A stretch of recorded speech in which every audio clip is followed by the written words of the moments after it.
Guys, welcome to episode 1 of our tuning guide series. Today we will be starting the tuning guide series for Forza Motorsport and we have a lot to cover. That is why I will be breaking it down into 10 parts just like I did with the Horizon tuning guide. We will be covering each type of part in the tuning menu every week at 5 p.m. Eastern, and today's should be a shorter video, as today we'll be covering tires. So for our guide today, we will be using a 2015 Chevy Corvette Z06 as our tuning guide car. This is a great choice for drifting and for S-Class racing, so let's get into it. So we're in the pits at Hakone, the Grand Prix circuit. But before we actually get into the tuning guide, I do quickly want to mention, everything you will see in our tuning guide is how I tune, and may not be perfect. I may have ways of tuning that others disagree with, but it's my way of how I tune, and from 14 plus years of tuning in Forza titles I believe I have enough background to help others get into tuning their own cars. I believe tuning is fun and I want everyone to be able to tune their own cars. I also believe it takes more skill than simply grabbing a meta tune of the shop and racing with that. And I also want to mention a few base rules about tuning.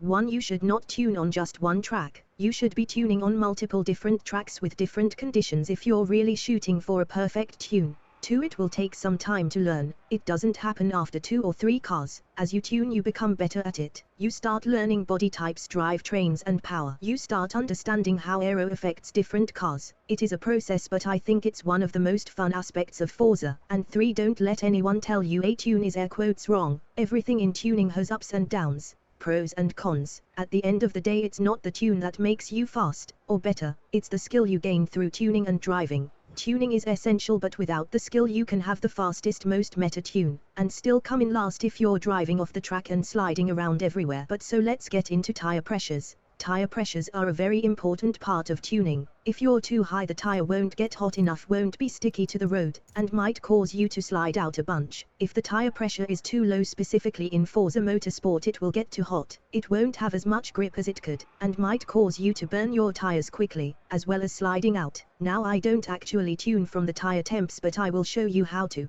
because it can really help. Also, as we go through tuning, be sure to read the description on the right side of the screen, as most of these are super helpful for figuring out tuning and what you want your car to feel like. So these are the stock tire pressures, so let's take it around the track and see what it does with this. Keep in mind this is fully stock, I have not touched anything upgrades wise yet.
So now I wanna show you what the temps look like and how it drives if I put the tire pressure all the way up.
And now let's have a look with the tire pressures all the way down.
Okay, so again, with a high tire pressure the tires take a while to get up to temp, it takes longer to heat up, but with the tire pressure too high, it becomes very slidey, and as you seen, it would grip pretty good once I got some heat in the tires, but it also cools pretty quickly, one straight away, and I didn't have the heat in the tires for the grip, but too low tire pressure, that caused it to heat up way too quickly, but it was more controlled, because it kinda limits the grip of the tires. So now to the actual tuning, I would recommend anywhere between these two values, 25 and 35, any more or less for racing you won't have ideal temps or grip. But there is another thing about tires not a lot of people keep in mind, tires can introduce some amount of over or understeer. For simplicity we are going to base everything off of the rear value, so this current setup is major oversteer, because the front tire pressure is lower than the rear by a lot. This is why I keep my tires even, unless I have a specific reason. If you make your front tire pressure 25 psi, your rear should be 25 psi, not 25.5, not 24.5.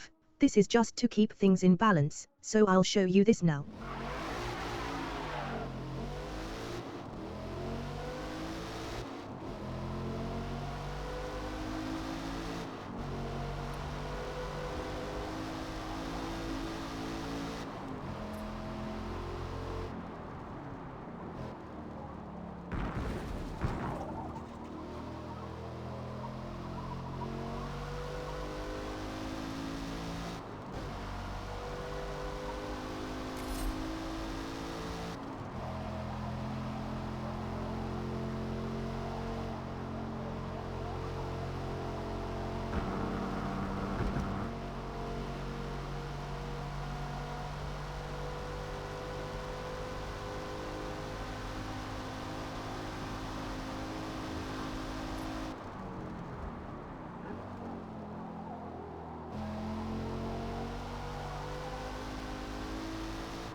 Now this is understeer, because the rear tire pressure is lower than the front.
So now how do we tune this? Well, firstly look at the stock tire pressures, and for some reason in this game they're way too high in my opinion. Take it around the track, after a lap try setting it to 28, try it again, and if it's a stock car like this, you could try adding slight over or understeer, but again as long as you keep it within 25 psi and 35 psi you should be within the sweet spot for the tire pressures. So now let's compare the stock tire pressures lap time to just 28.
Even with that massive mess up, the lap time is about the same compared to the stock. It just feels like it has much more grip. Then try lower and higher. And one more thing to mention, I highly recommend if you're going to add over or understeer to the tire pressures, don't go above or below 5 difference. So if your rear tire pressure is 25 psi, don't go to 15 psi on the front or 35 psi on the front. And that's tire pressures. Thank you so much for watching today's video. Be sure to like and subscribe with post notifications turned on so you don't miss any future episodes of the Tuning Guide series. Be sure to leave any questions and comments in the comments section and check the description for the link tree home of all our current social media, such as Discord, Twitch, Twitter, X and others.